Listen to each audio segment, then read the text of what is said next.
They announced I was dead. I crashed their wedding anniversary uninvited. After 12 years of silence, I returned to confront the family who erased me with their lies.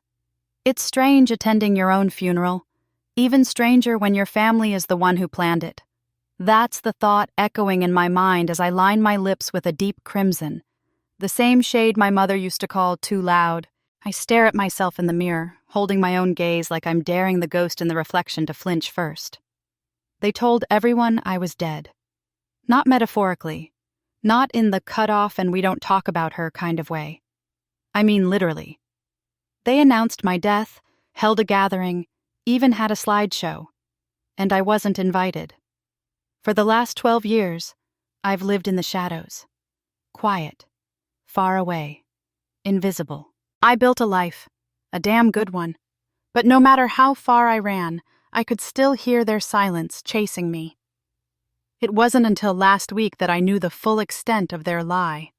A friend from childhood sent me a message out of nowhere. "Wait, aren't you dead?" At first I laughed. Then I saw the Facebook post. A family photo, my sister's smile, my parents standing proud behind her, and a comment beneath it. "We miss her every day.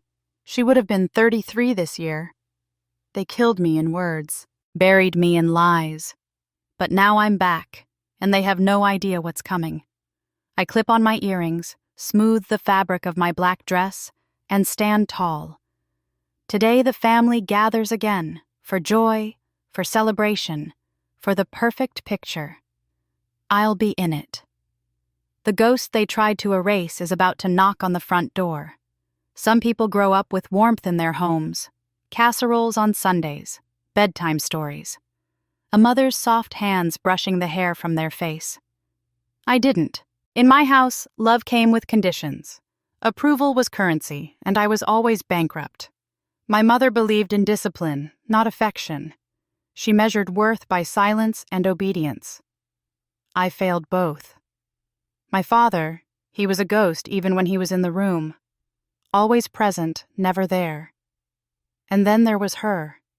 My sister, Victoria. Golden child. Perfect grades, perfect hair, perfect lies.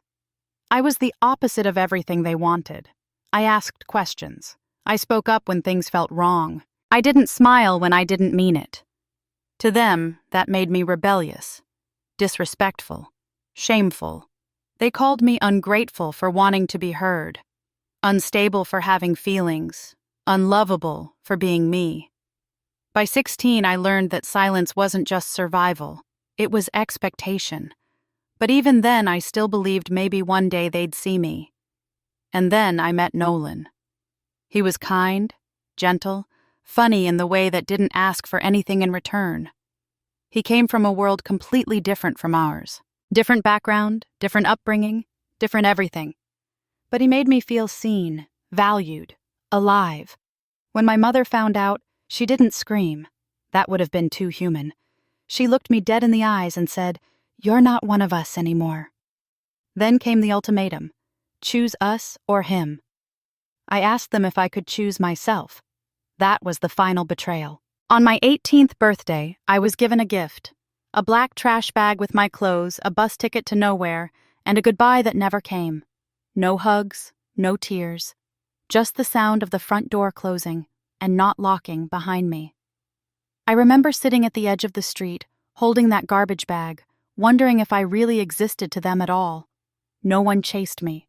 No one called. Not then. Not ever. I wasn't just unwanted. I was erased. But what they didn't know was that the girl they threw away would grow into the woman they'd one day regret creating. It had been almost a decade since I last heard their voices, and I was okay with that. No birthdays, no holidays, no guilt-tripping phone calls pretending the past didn't happen. I had made peace with the silence, until it spoke again. It was a Tuesday afternoon. Ordinary. I was sipping coffee in my apartment when a Facebook notification pinged. A name from the past, a girl I hadn't seen since high school. The message was short, almost hesitant. "Hey, is this really you? I thought you were dead." My hands froze. I reread the message 3 times. Dead? I thought maybe it was a joke, a mistake, a case of confused identity. So I replied cautiously, "Yeah, it's me. Why would you think that?" Her response came quickly. She said my parents told everyone I died in a car accident shortly after I left home. They even spoke about it at a church gathering a few years back. My mother, the same woman who couldn't look me in the eye when she kicked me out, had stood in front of a room full of people, choking back tears as she gave a testimony about losing her daughter to the dangers of rebellion. "Sometimes when you turn away from family, the world punishes you," she cried for the daughter she killed with her own words. I didn't know whether to laugh or scream.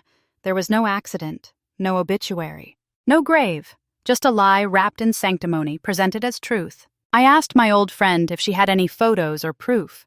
She sent me a picture someone posted from that church event.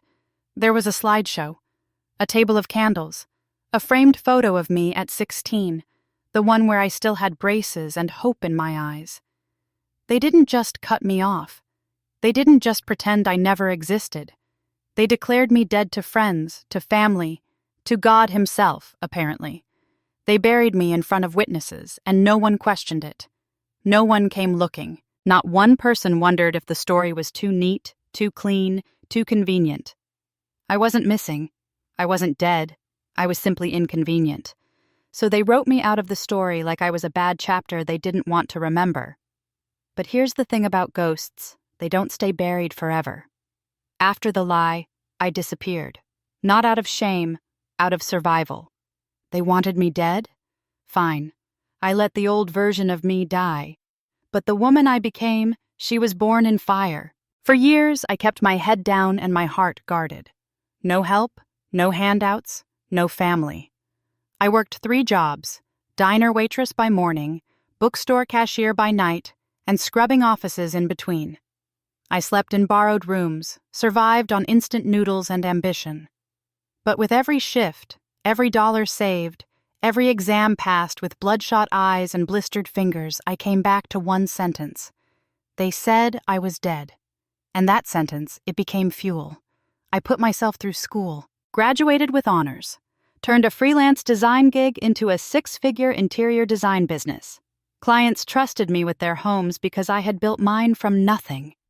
No safety net, no congratulations. Just grit, scars, and an unshakable promise to myself. If I ever come back, it won't be to beg. It'll be to show them what they lost. For a while, that was enough. Success filled the silence they left behind. But then the silence started whispering again. It was another old friend this time, a mutual acquaintance who had stayed close with the family. She texted me a link. Family Facebook page. There it was. My parents grinning ear to ear beneath a banner that read, 40th Anniversary Celebration. All family welcome. All family except me. There were dozens of comments, dozens of photos.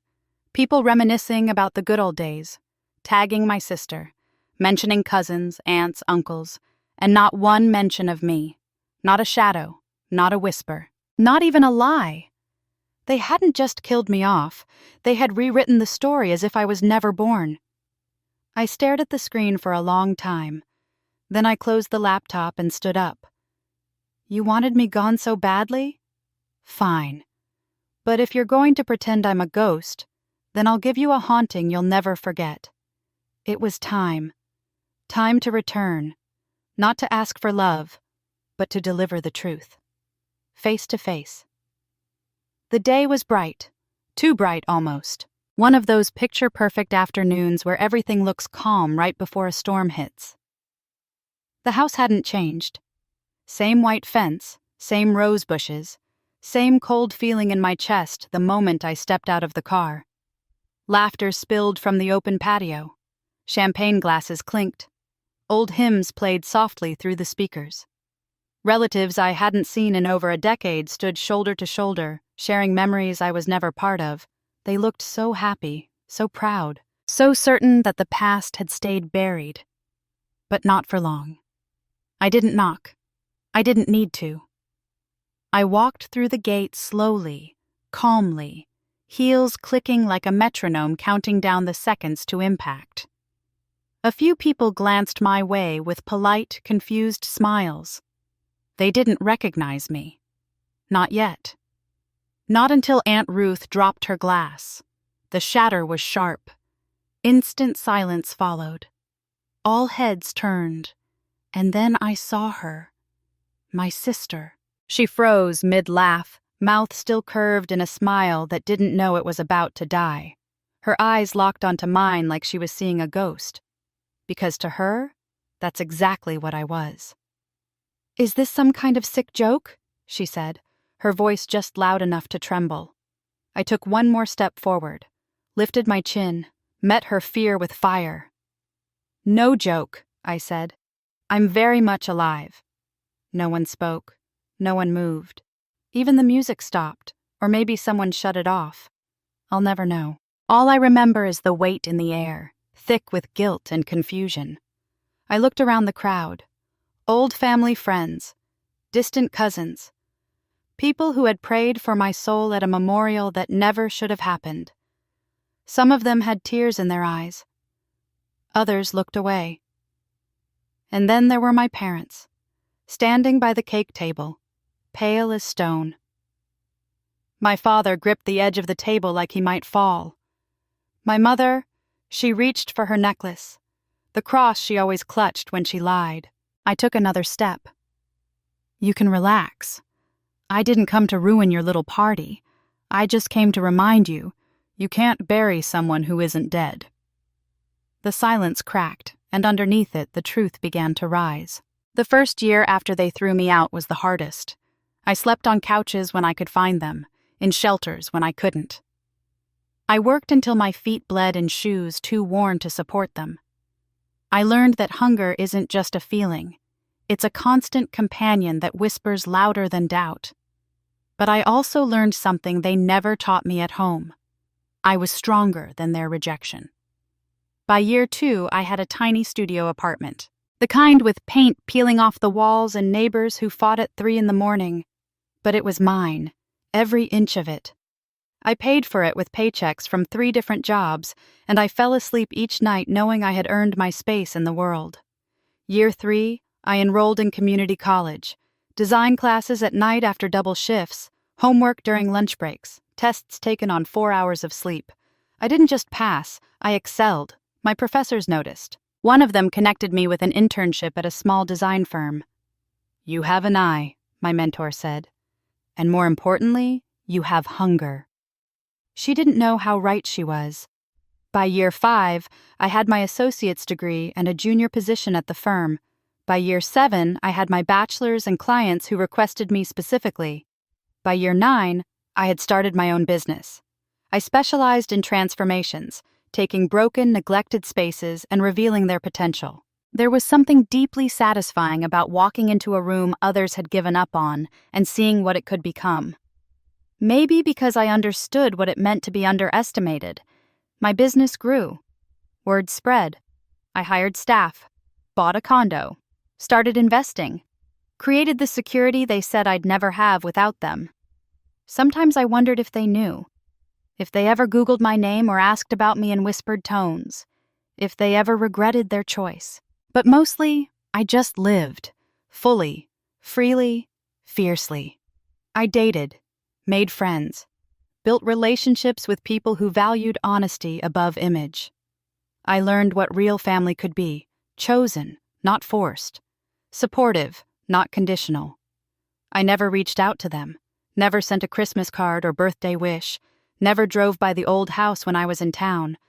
I let them have their story, the one where I disappeared into nothing, until the day that story changed.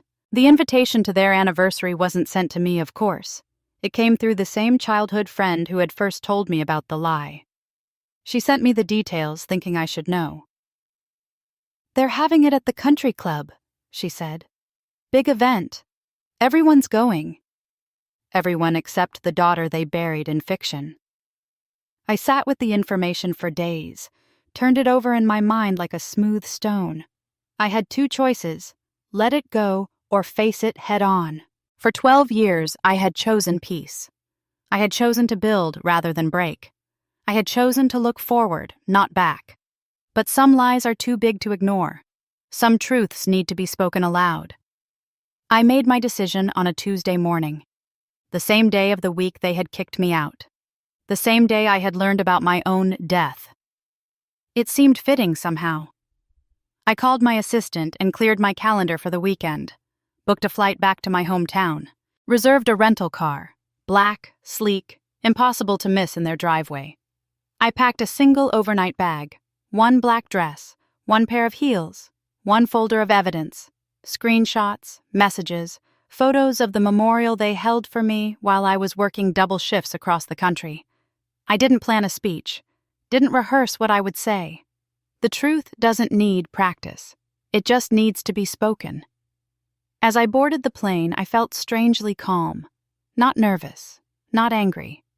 Just ready. Ready to walk into that party as myself, not as the girl they discarded or the ghost they invented, but as the woman who survived them. The woman who thrived despite them. The woman who was about to remind them that you can't erase someone who refuses to disappear. The silence lasted exactly 17 seconds. I counted each one, watching as shock rippled through the crowd like a stone dropped in still water. My sister recovered first. Victoria, always the quickest, always the most composed. Her smile returned, plastic and perfect, as she stepped toward me with arms half extended. Not quite a hug, more like a barrier. "Oh my God," she said loud enough for everyone to hear. "What a surprise! We had no idea you were coming." Her voice was honey-coated poison, the same voice she used when covering for me as teenagers, right before telling our parents everything the moment we were alone. "I'm sure you didn't," I replied, matching her volume. "Hard to RSVP when you're supposedly dead." The murmurs started then, confused whispers, sideways glances, people leaning into each other's ears, trying to piece together the puzzle I had just dumped onto their perfect afternoon. My father moved next, clearing his throat like he was about to deliver a sermon. He'd aged more than I expected. Gray hair, deeper lines around his mouth. But his eyes, they were the same. Cold, calculating, always measuring. "This isn't the place," he said quietly, approaching me with the caution of someone nearing a wild animal. "Let's talk inside." I laughed. Not bitterly, not angrily, genuinely laughed. "Now you want to talk? After 12 years of silence? After telling everyone I died?" I looked around at the faces watching us. Did any of you know I was alive? Did any of you question why there was never a funeral? Never a grave to visit? A few people looked away. Others stared, transfixed. Aunt Ruth was crying now, clutching her husband's arm like it might save her from drowning in this moment. My mother finally moved. She walked toward me with the rigid posture of someone who had never allowed herself to bend. Even now, even faced with the daughter she had erased, she kept her spine straight and her chin high. "You're making a scene," she hissed when she reached me. "These people are here to celebrate our marriage." "And I'm here to celebrate the truth," I replied. "Seems we both have something to honor today." I reached into my purse and pulled out the folder, opened it, held up the first photo, a screenshot of the memorial slideshow my friend had sent me. "Would anyone like to explain this? The memorial service for a girl who wasn't dead? The prayers for a soul that was very much alive and working 3 jobs to survive?" My mother's face drained of color. My father stepped closer, reaching for the photo, but I pulled it back. "No," I said firmly. "You don't get to hide this. Not anymore." Victoria laughed nervously, turning to the crowd. "I'm so sorry, everyone. My sister always had a flair for drama. Maybe we should give the family some privacy." "Privacy?" I cut her off. "Like the privacy you all gave me when you told everyone I died in a car accident? When you stood in church and cried over my rebellious spirit that led to my tragic end?" I turned to the guests, many of whom were now shifting uncomfortably. "They told you I died because I was dating someone they didn't approve of. Someone from the wrong background. They told you it was a cautionary tale. What they didn't tell you was that they kicked me out on my 18th birthday. Gave me a garbage bag for my clothes and a bus ticket. Never called. Never checked if I was alive or dead. Never cared until they needed a story that made them look like victims instead of perpetrators.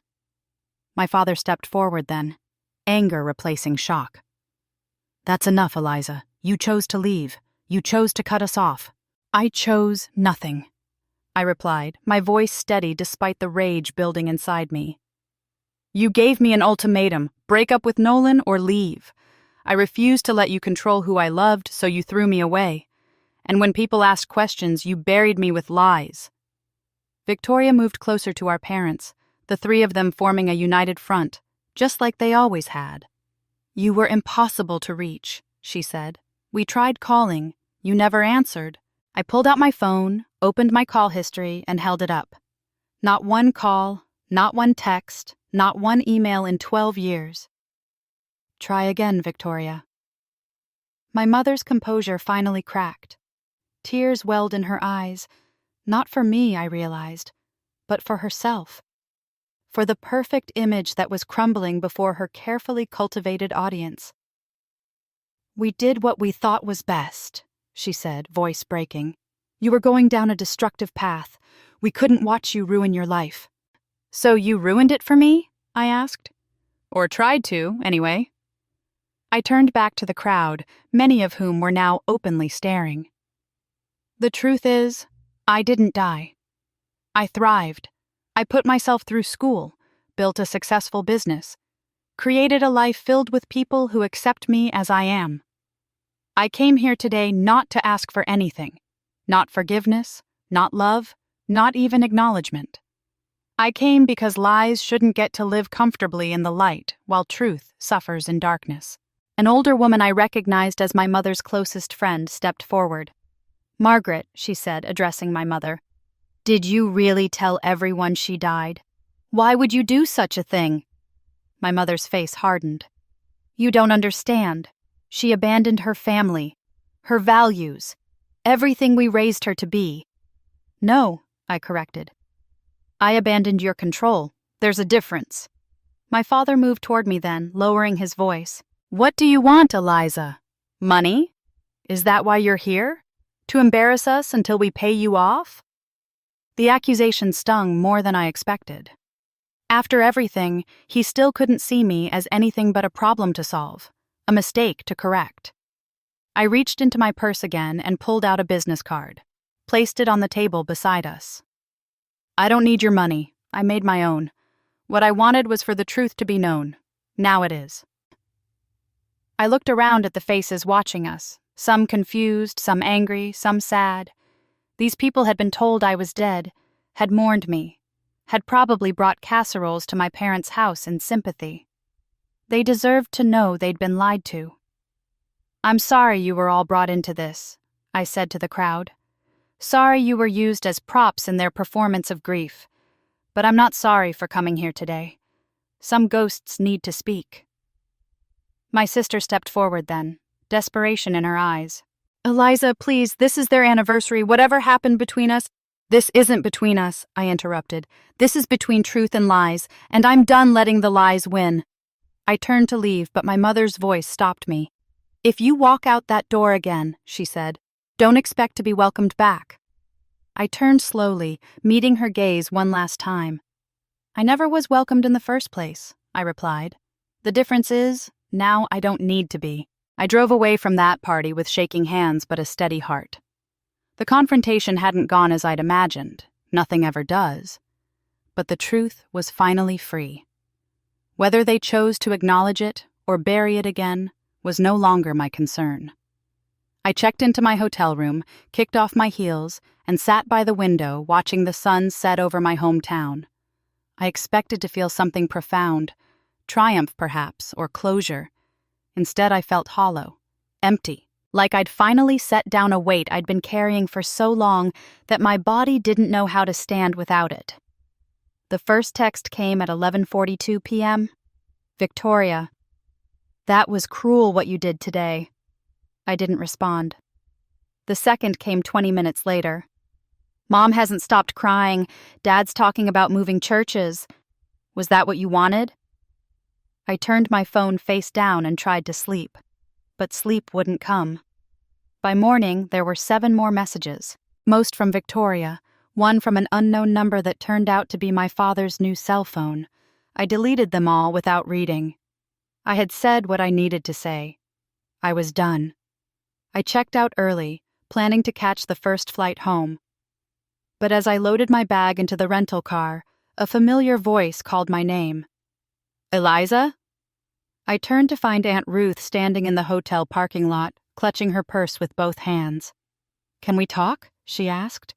Please, just for a minute. I hesitated, then nodded toward the hotel cafe. I have time for coffee. We sat in silence for the first few minutes, stirring our drinks, avoiding eye contact. Finally, Aunt Ruth spoke. I believed them, she said quietly. When they said you died. We all did. There was a memorial service. Prayers. Your mother wore black for months. And no one questioned why there wasn't a funeral? A body? She looked down. They said you'd been cremated, that it was too painful to discuss the details. I laughed without humor. Of course they did. I should have known better, she continued. Should have asked more questions, but your parents have always been persuasive. I sipped my coffee, waiting. After you left yesterday, everything fell apart. People were angry, confused. Most of the guests left. Your parents tried to explain, but... She shook her head. How do you explain lying about your child's death? You don't, I said simply. Aunt Ruth reached across the table, hesitating before placing her hand over mine. I'm sorry, Eliza, for believing them, for not looking for you, for failing you as family. Her touch was warm, genuine. It made something inside me crack open, just a little. Thank you, I said, surprised by the thickness in my throat. Your cousins want to see you, she continued. They were devastated yesterday. They've missed you all these years, thinking you were gone. I hadn't considered this. The collateral damage of my parents' lie. The relationships I'd lost not just with them, but with extended family, who never knew I was alive to reach out to. I don't know if I'm ready for that, I admitted. That's okay, she said. But when you are, if you ever are, they'll be waiting. After Aunt Ruth left, I sat alone, watching families enter the cafe for Sunday brunch. Parents with children, siblings laughing together, the kinds of bonds I'd convinced myself I didn't need anymore. My phone buzzed again. Victoria. But this time when I opened the message, it wasn't an accusation. I'm at the park by the old elementary school. If you want to talk before you leave town, I'll be here for an hour. I sat staring at those words for a long time. Part of me wanted to delete it like the others, to board my plane and return to the life I'd built without them, the safe life, the controlled life. But another part, a part I'd tried to silence for 12 years, whispered that maybe, just maybe, there was something worth salvaging here. Not with my parents, perhaps never with them, but with Victoria? With my cousins? With the pieces of family that might be willing to see me as I am, not as they wished I would be. I paid for my coffee, got in my car, and entered the park address in my GPS.